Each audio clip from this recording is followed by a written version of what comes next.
Hey all you beautiful people, welcome to the Colorado Trail.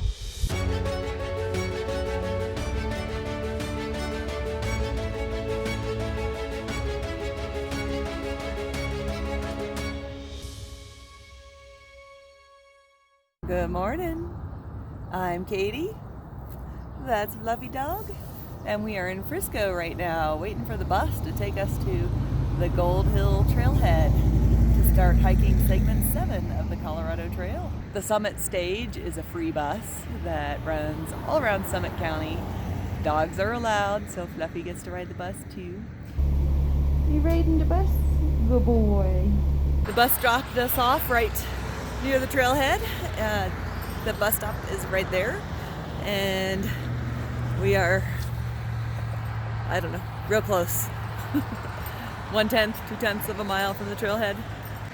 Trailhead is right up this bike path. Segment 7 is 12.8 miles, I think. Kind of going from memory right there instead of looking it up. And it looks like you can kind of see where we're going. The trail goes from Breckenridge to Copper Mountain. I think from the trailhead we're gonna climb along this ridge and then climb. And somewhere over here is Peak 6, and we're gonna climb in between Peak 5 and Peak 6. We're taking a quick stop by the little river and bridge here so that I can get some stuff organized and get Fluffy's pack on and get some of these layers off. I've got too many layers on. And then we're gonna hit the trail. There's this little bird right by the shore that's a little guy and keeps diving into the water, I assume for breakfast. That's a really cool little dude.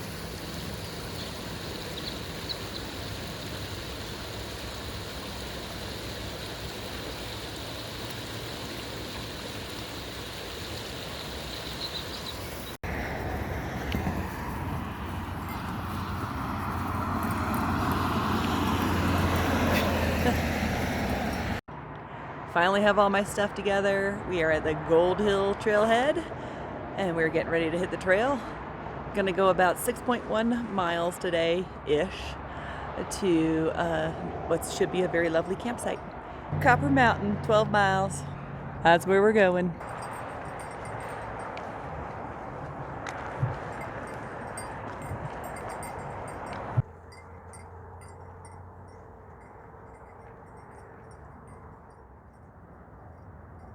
Segment 7 starts out pretty hot and dry. We're hiking through formerly beetle-killed forest that they've cut down all the trees, and so there's no shade and it's hot. So we're gonna carry on. I was definitely a little worried that we wouldn't see much fall color this year because of the early hard freeze, but obviously we've got plenty of color. It's lovely. Here's our trail. It's gonna go up and it's gonna go towards Breckenridge. And that is Breckenridge ski area right there.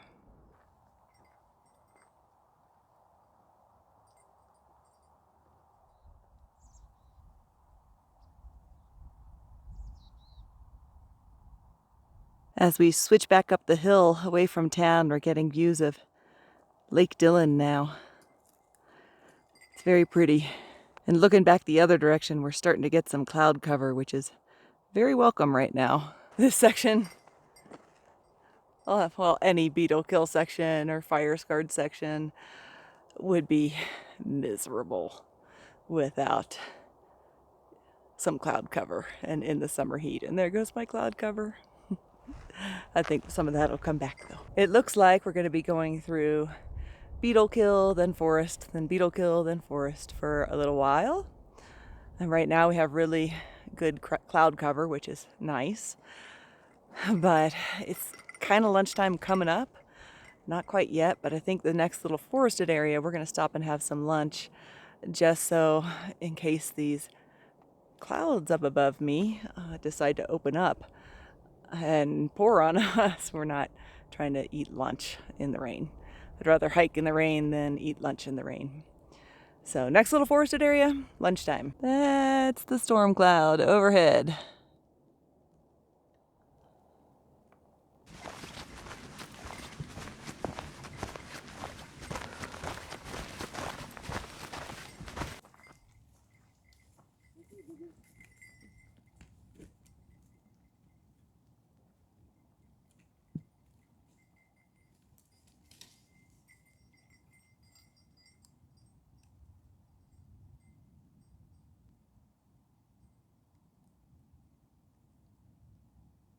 We found a nice little spot in the woods for lunch, and I have no idea what I'm gonna have for lunch. My stuff is so disorganized. I did not plan resupply very well in Breckenridge. In fact, I really didn't resupply. I got some breakfast, and I had some pizza last night, and I had a list of things I wanted to get. I did manage to get some more dog cookies for Fluffy because he needs some treats, but that was it. My lunch, I don't know. I have a hodgepodge of food left in my bag.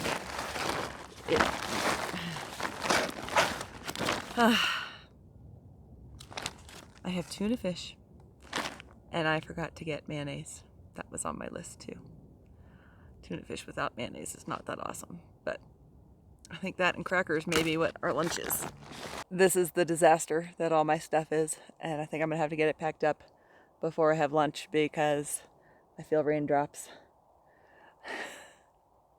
Spending a night off the trail did not do wonders for my organization. Obviously. I got my pack repacked up. I scarfed down my lunch real quick. It stopped raining again. It was such a little bit of rain. That was a nice little break. And now we're heading up. I want to try to make some progress. Next goal is a water source about 2.5 miles ahead. As we get higher up on this ridge, there's less regrowth in the beetle kill areas. Just the higher elevation, it takes longer and things grow slower. But it gives you a much, I think, more accurate picture of the devastation.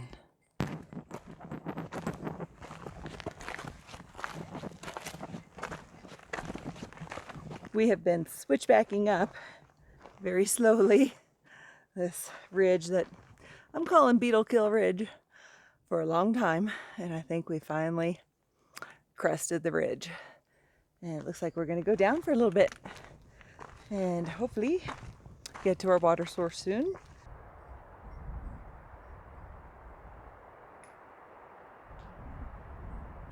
We just came off this ridge behind us, and the views just opened up, and you can see the whole range back here. Oh, it is just gorgeous. And look at that fall color starting to show up. That's beautiful. So this is called the 10-mile range, and that's 10 Mile Peak. And the other peaks have very creative names like Peak 1, 2, 3, 4, 5, 6, 7. So let's see, I think that's Peak 7. That's Peak 6. And I think we climb over right about there, but I'm not sure. We'll find out when we get there. I was just thinking, man, Fluffy's a little tired. He's not going as fast as usual. Really sticking on my heels. Maybe I should turn around. Maybe we should discontinue the mission. And then he just went tearing through this pile of logs to chase a little chiseler. So I think we're good. There's no chance that he will ever catch a chiseler, but he likes to chase. After descending for a little while through those lodge poles and beetle kill area, we end up in this beautiful little riparian area. This is Miners Creek. You can actually hear it back there, and Fluffy got some water, but I don't need water just yet. And there will be a better source of it just up the trail a little bit, 0.9 miles to be exact.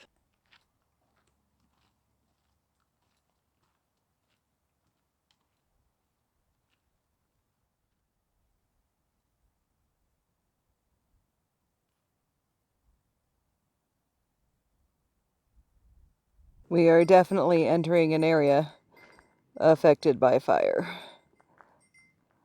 as the sign says. I actually don't know how long ago this Peak 2 fire was. It doesn't look like it was all that long ago, just because there's not a ton of new growth. Maybe a few years ago? Just guessing. But they recommend you stay the trail here, and partially that's to not disturb the new growth that's happening, and partially that's so a tree doesn't fall on you.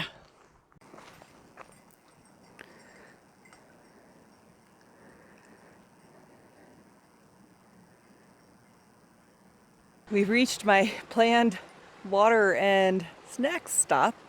I just had no idea that it would be in the middle of this burn. But that's okay. We're still gonna get some water and have a snack. We're just gonna choose to sit somewhere where we're not so likely to have a tree fall on us.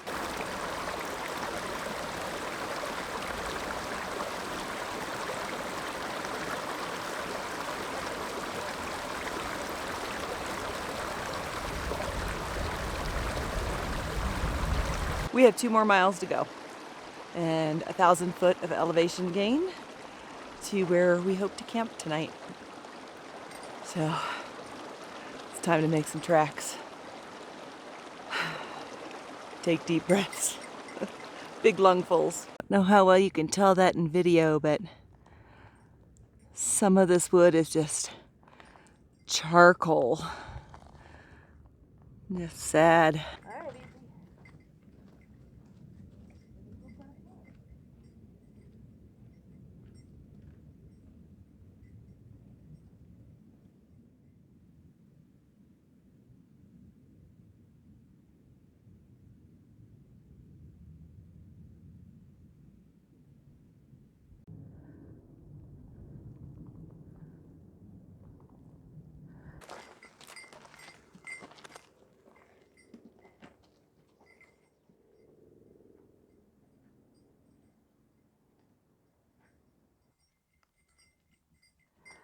Are you coming to Mama? Good boy. We've come to one of many junctions. We are now 7.5 miles from Copper Mountain. All of the junctions have been very well signed. Plus there's markers on the trees that tell you that this is the Colorado Trail and the Continental Divide Trail. One thing a little confusing about that sign is it actually points that way and the trail is that way. But you can see the markers on the trees, so you can find it. Fluffy has been hopping into every stream we come along, or every access point to the stream. Is that good stuff? Yeah. Is it good? You're not gonna cross the bridge? You're gonna go in and get more water? Even though you just got water like 25 steps ago? Yeah. Plenty of water up here. Lots of little bridges to cross to, and very pretty.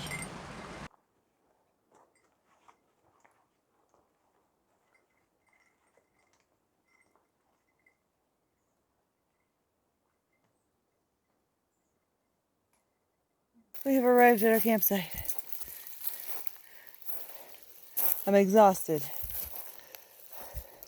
There was a thing.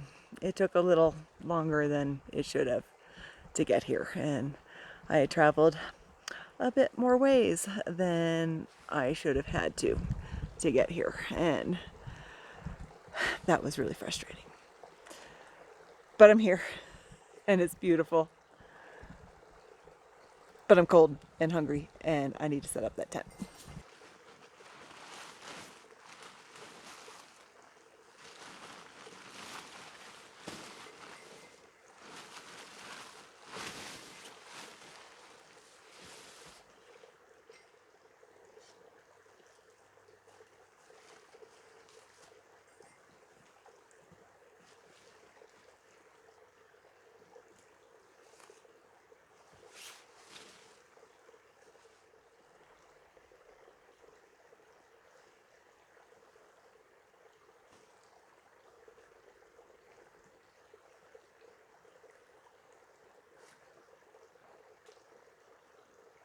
there was just a bear outside the tent. Fluffy was sitting up on alert, so at least I know he'll alert, and he showed zero inclination to go after the bear. He was just like, I'm sitting up and I'm looking, but that's it. No barking, no nothing. So I got out my bright lights, and this is one of them in my left hand here. It's very bright. And shined it at the bear, and he was maybe 10 yards away. I didn't see him, but I heard the crashing through the woods, and I heard him chuffing, and the chuffing was not very far away. So, hey bear, I have to get some light in here. I have to keep an eye out for the bear. I had a pretty good night's sleep last night. Didn't get as cold as I thought it was going to be, which is nice. It was a little chilly, but it didn't get to freezing by any means. So it wasn't too bad. But where I left you last night was with, oh, there's a bear. And there was a bear, but he didn't come back around, which is good.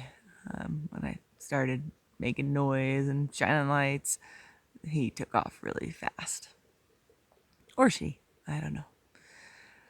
But I'm sure some of you are wondering, was it really a bear? Yeah, it was really a bear.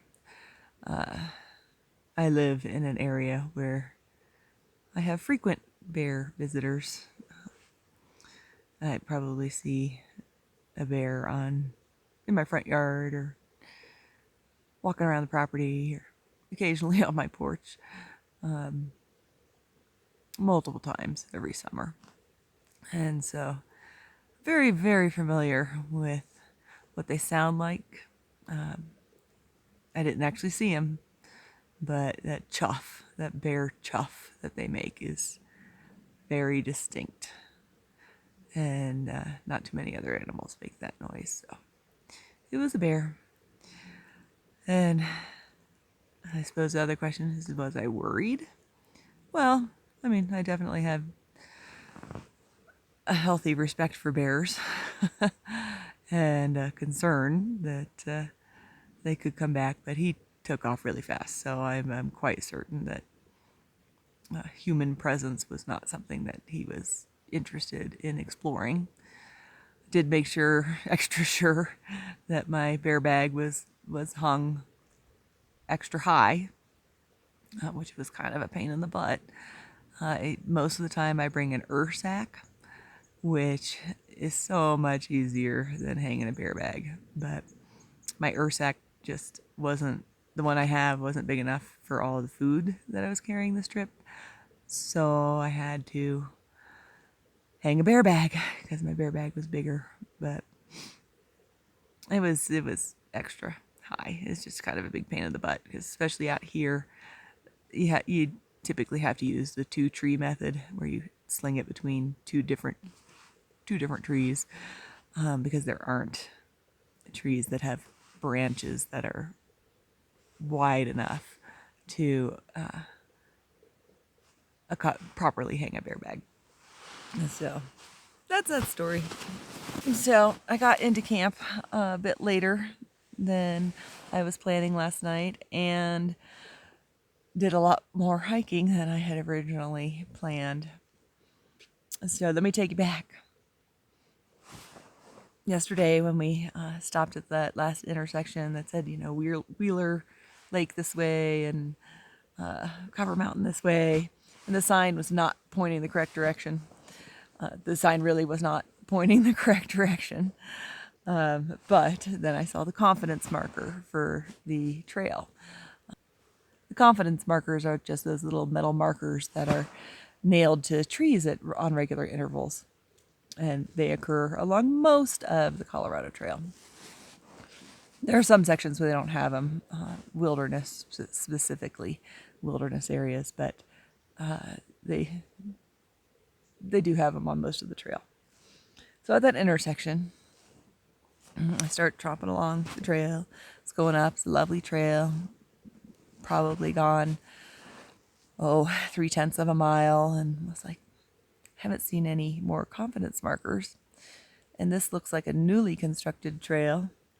And I just happened to check my GPS on gut hooks just to make sure that I was on the right trail and that let's see how far I had to go to camp. I knew it was probably only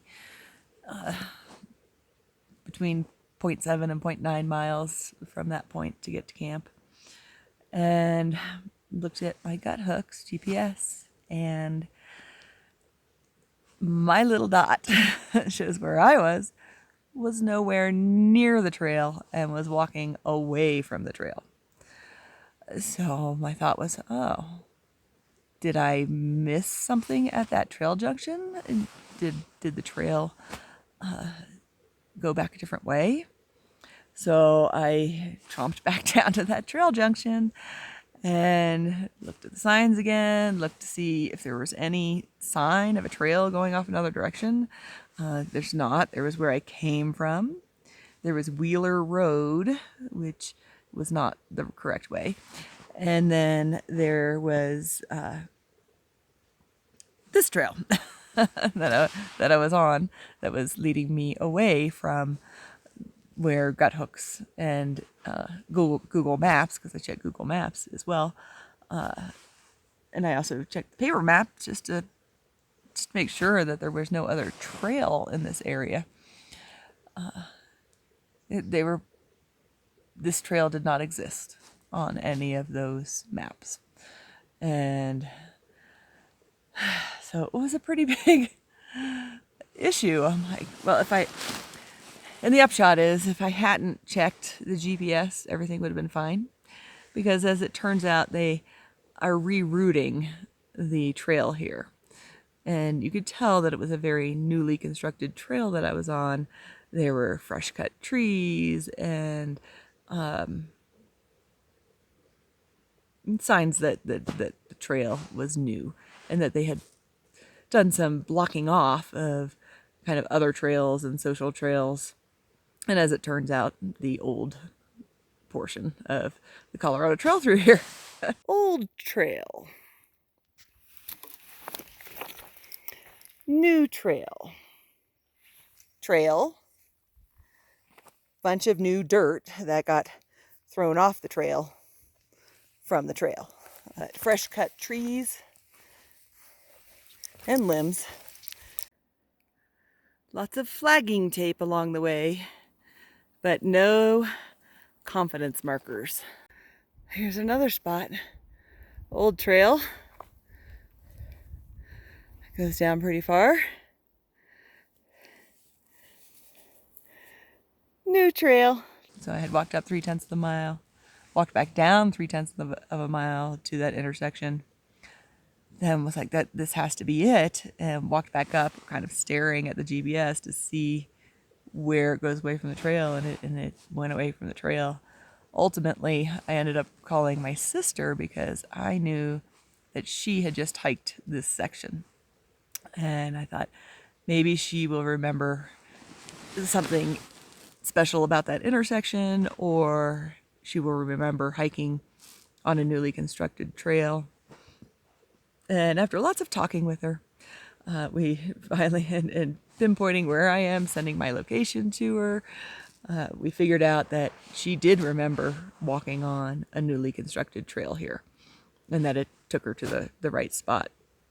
But it was interesting because as I finally did make my way up this trail, it goes quite a ways away from the original trail.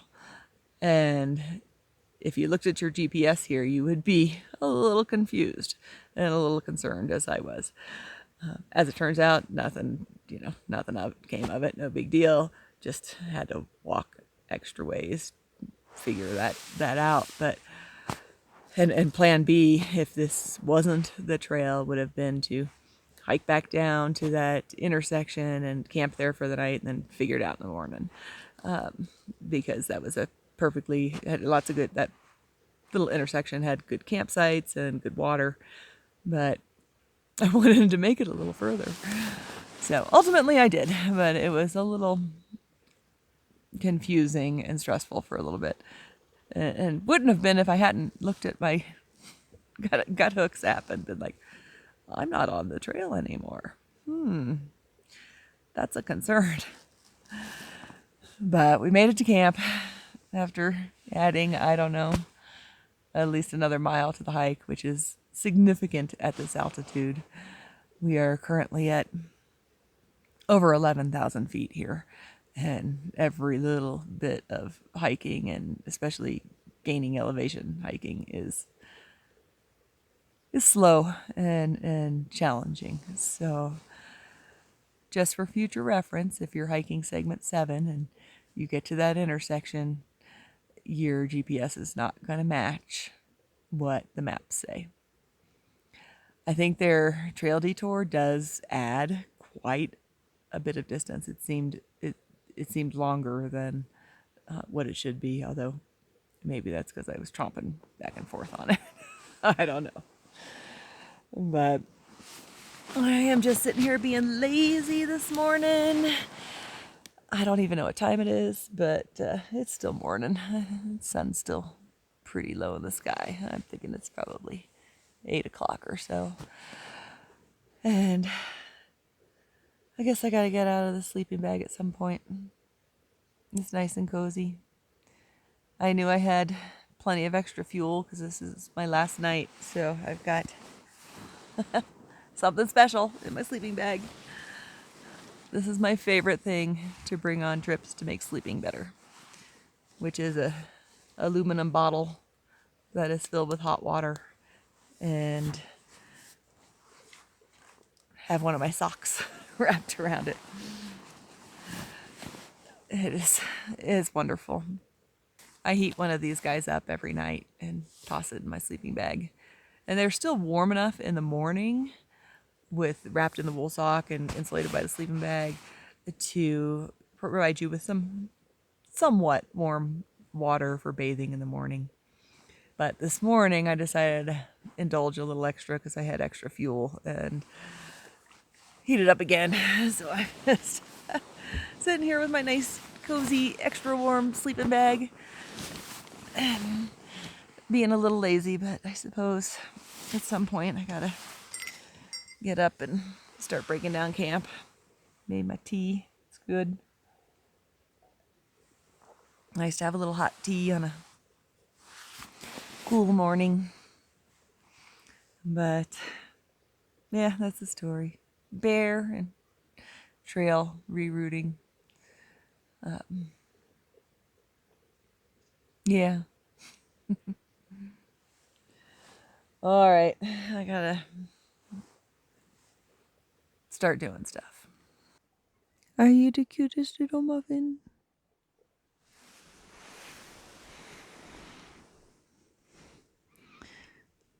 Are you sleeping on my tent peg?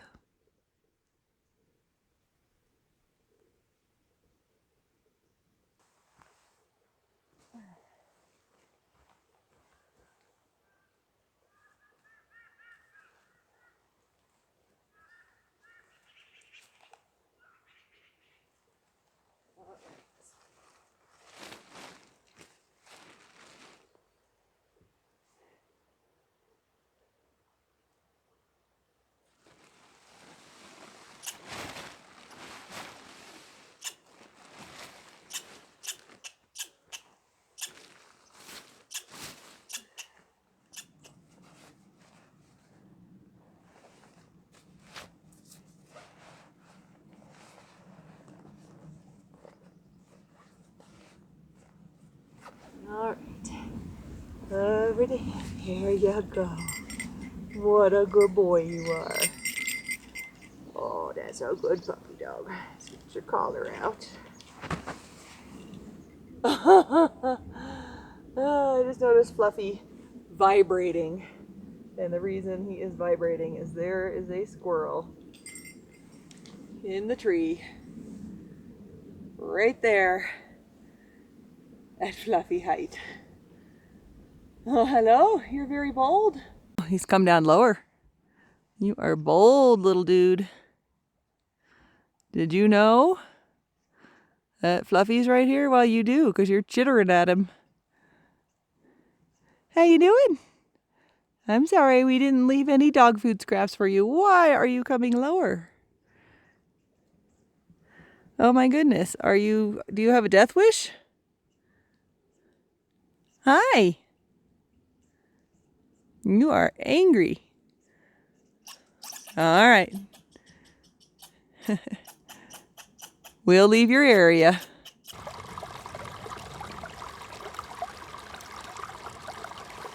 Just checked gut hooks, and our next goal is the summit of this ridge in front of us, and we should reach that in 2 miles and about 1,300 foot elevation gain.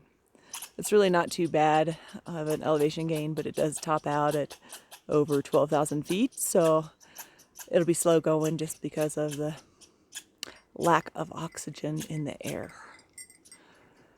But let's go. All right, buddy. You ready to go? Are you ready to go? No, you want that squirrel.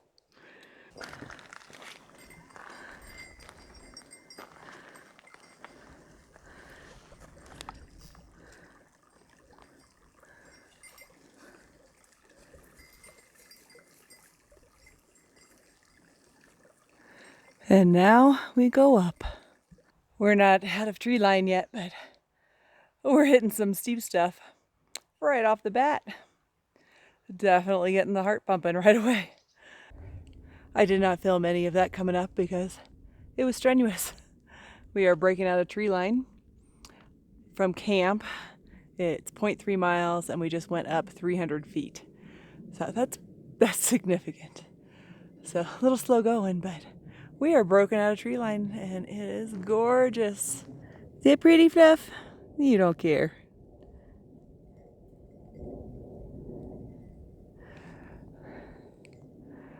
I can see somebody walking over here. So up and over here is kind of the way we're going to be going. So pretty. What do you think? Did you hear all the pikas and marmots and squirrels?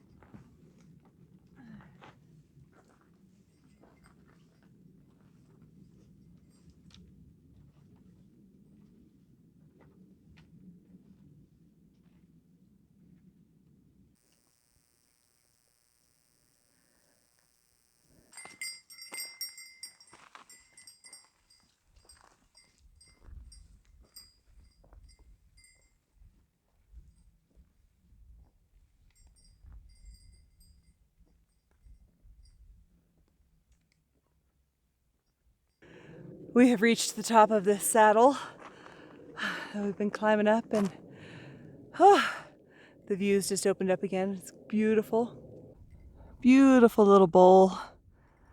We just walked up and it's gorgeous up here.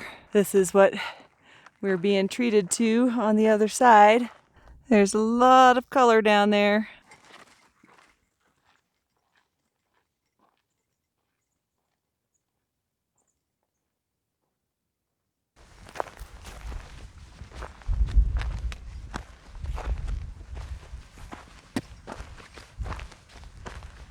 This is very nice.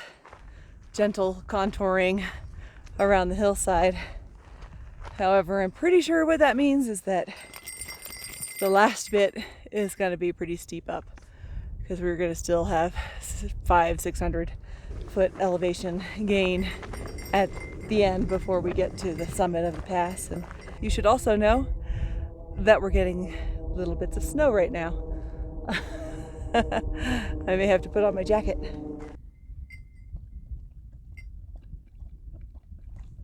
The snow was blessedly light and brief, lasted maybe 10 minutes. I didn't even need to put my jacket on. And now we're stopping for a little bit of snack break and water break. And it's a lovely, beautiful view from up here. This is the view from where I'm sitting right now. Quite lovely.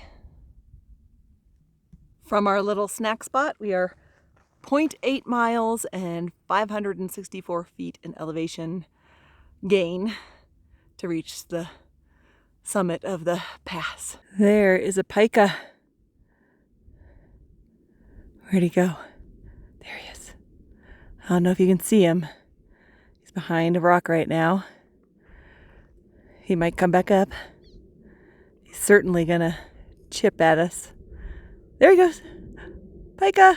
We've seen a lot of pika, but they're kind of hard to catch on film because they're very little and they really blend in with the rocks.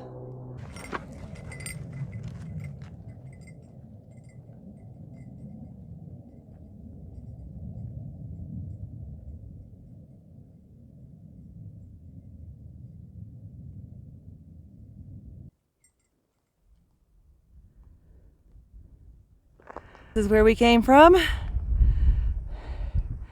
and we've got to get up over this ahead of us. A little bit further. I see a marker. I think that means it's it. There's a marmot way over there, chittering at us. Hey marmot, don't worry, we'll leave you soon. That's the view from the top. Pretty incredible. That last half mile was challenging, but we made it. There's not really a distinct summit. You just end up on top of this gorgeous ridge. Whew. It's so lovely. But I'm hungry. I want to get down to the next water source, which is 2 miles down the hill, and we will have some lunch there. So we're gonna make some tracks. Whew.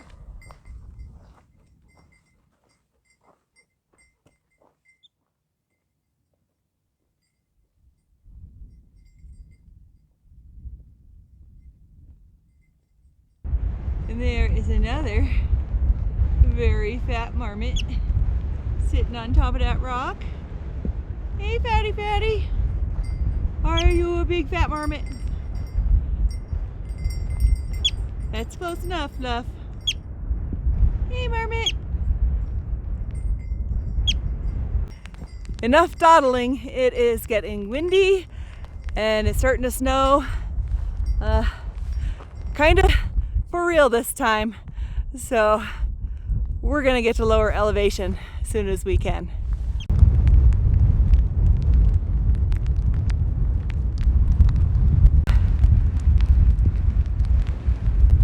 Looks like we're gonna contour around the mountain behind me a little bit. So it's gonna be a little ways before we get below tree line.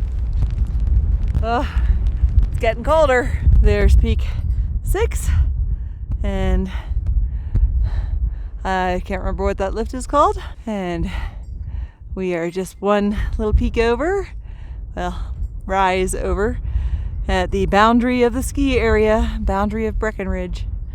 And Fluffy's gonna take a little rest by the sign and by the ski patrol's sled. And then if we look over this way, that is Copper Mountain. We've got a long way down.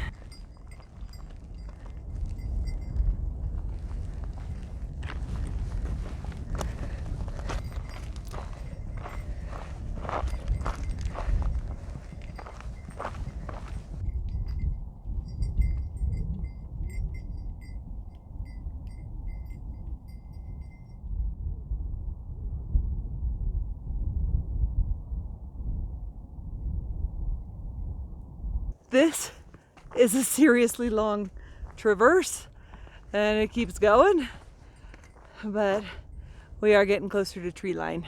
In fact, we're getting our first little groups of teeny trees. After traversing a very long time, we have rounded a corner and we are starting to head back towards Copper. So we are in kind of the home stretch. We are back down in the trees and should be happening upon a water source real soon. We're taking a little snack break. by this little stream. It was 4.1 miles, 4.3 miles, something like that from our campsite to here, and it was a long 4 miles. I was carrying plenty of water because I knew kind of what we were in for just from reading the description, but definitely want to fill up on water at your last water source before heading over that pass. Fluffy's exhausted. Are you taking a nap in the middle of the trail? Yeah, you resting up a little bit? Mama too. Mama's resting up a little bit too.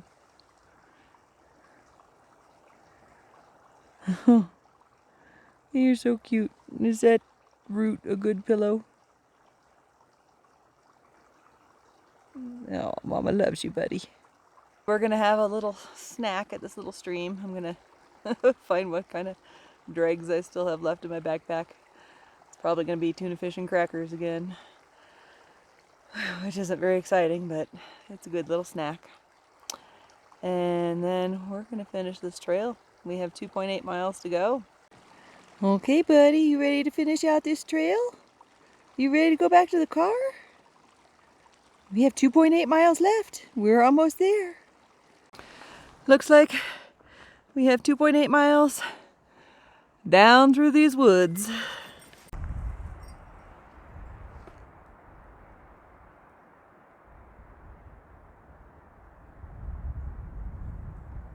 And get some water out of the lovely stream. Yes, you'll get your waters.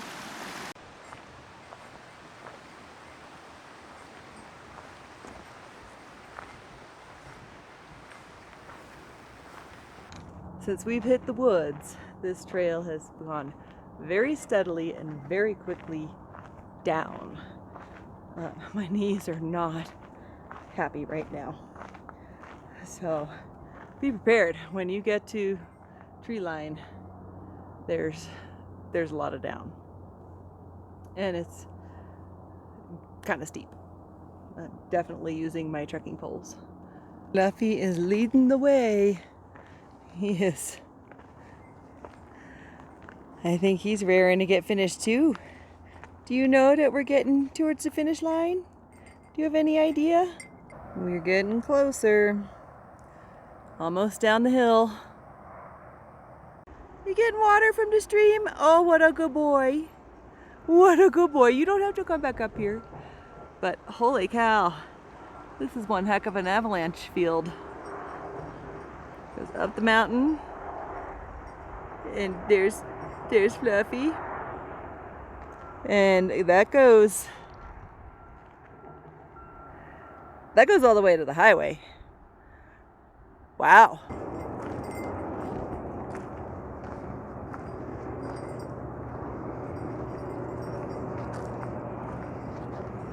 We are down, and it's lovely. But apparently the Colorado Trailhead access area behind us is undergoing construction. Oh, we're supposed to go through there, but we gotta use some caution.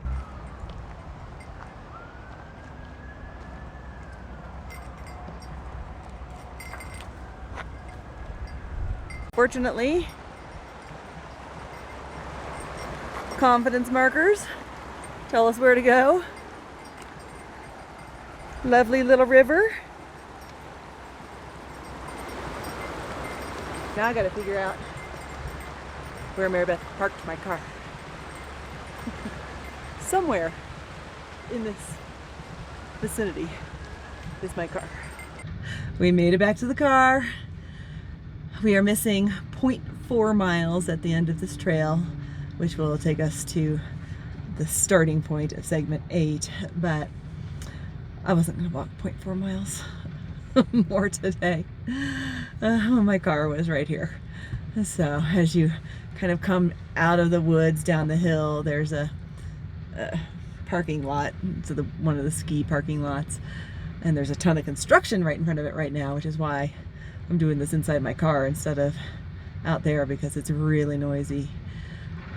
But we did it. We're done. When we start segment 8 will actually be parking the same place and finishing up that last little bit of 7 along with 8. So I am ready to go home. I'm ready for a burger, and I would like to thank all of you guys for coming along with us, and we'll see you next time.